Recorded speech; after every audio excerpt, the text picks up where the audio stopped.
I have a real soft spot for handmade Christmas decorations, don't you?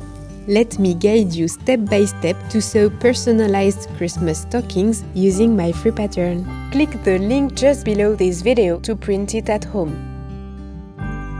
We begin by cutting out all the pieces along the outer lines. I've added the list of supplies you'll need in the description. Once the pattern is assembled, you will have the outer shape of the stocking and its lining.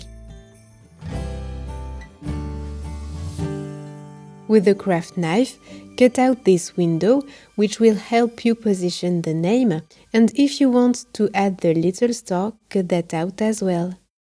Let's take care of personalizing our stocking. Fold your outer fabric wrong size together. Place the pattern parallel to the grain line. Then, with an erasable Frixion pen, trace the elements you will be embroidering. For the window, trace only the two long sides and make sure to mark the center properly.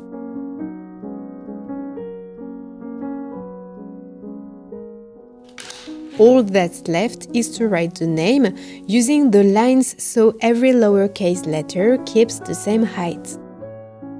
I recommend writing the name on paper first to check exactly where the center will fall.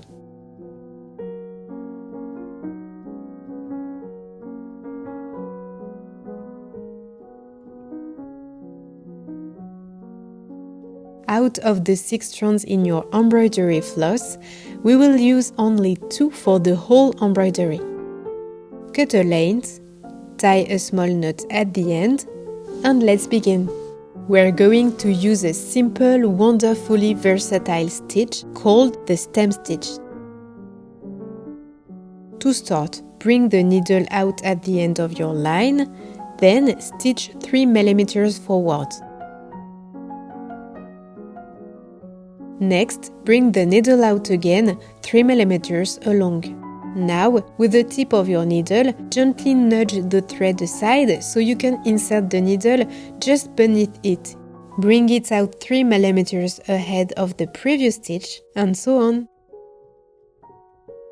When the needle goes back, it shouldn't enter the existing hole, but just beside it. Another essential point: to embroider neatly around curves, shorten your stitch length to 2 mm or even less if the curve is very tight.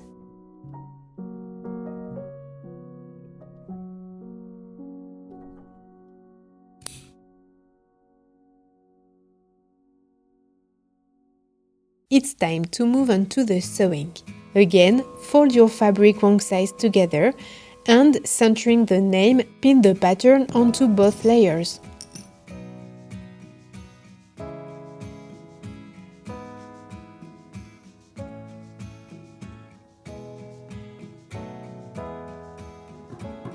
For this cutting step, remember to keep your scissors pressed against the edge of the paper.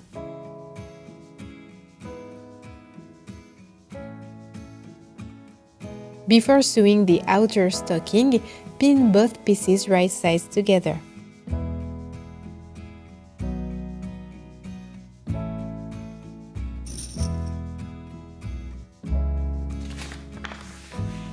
You will also need to mark the area you must not sew here, because this little opening is where we will turn everything right side out later. Excluding this red marked area and the top of the stocking, stitch all around with a 1 cm seam allowance. Don't forget to backstitch at the beginning and end of all your seams.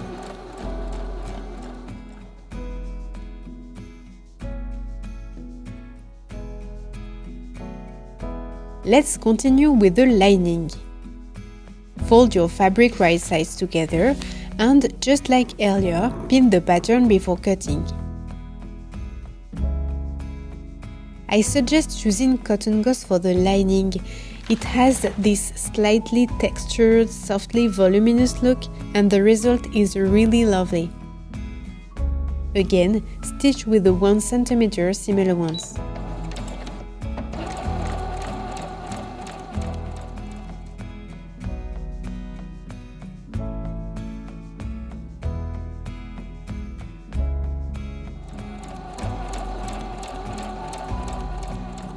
Now trim all your seam allowances to about 5 mm.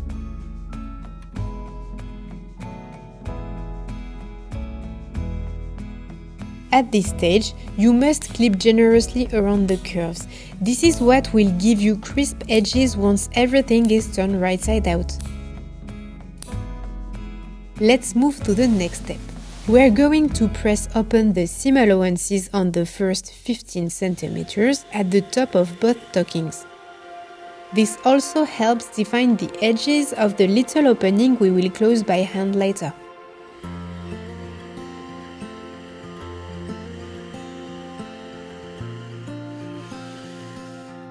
Here's a quick trick that will help you fold the lining in the right place afterwards. After turning the lining right side out just temporarily, align it with the top of the pattern. Then, draw a line at the level of the dotted mark. Turn the lining wrong side out again. Fold the top edge along that line. Finally, press this fold with an iron.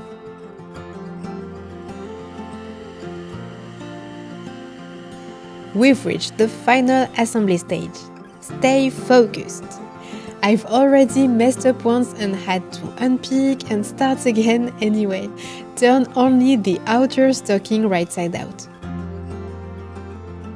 Check that both feet point in the same direction, then slide the outer stocking with the name into the lining. Match the seams and edges carefully. Then stitch as usual with a 1 cm seam allowance.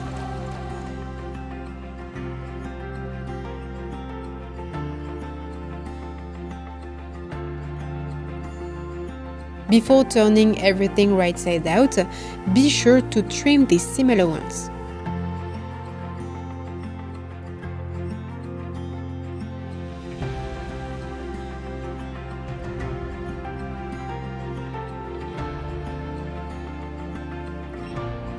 The fold you pressed earlier should help you understand how far the lining should be tucked into the stocking. You can now close the opening with an invisible stitch.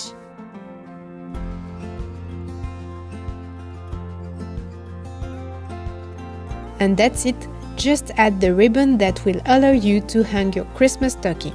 Fold it in half and position it so that 3 cm extend beyond the top of the stocking. Secure it by hand, hiding your stitches in the seam groove. If you're looking for an easy Christmas lovey to sew, you might enjoy these 2 tutorials. Wishing you wonderful holidays and see you soon!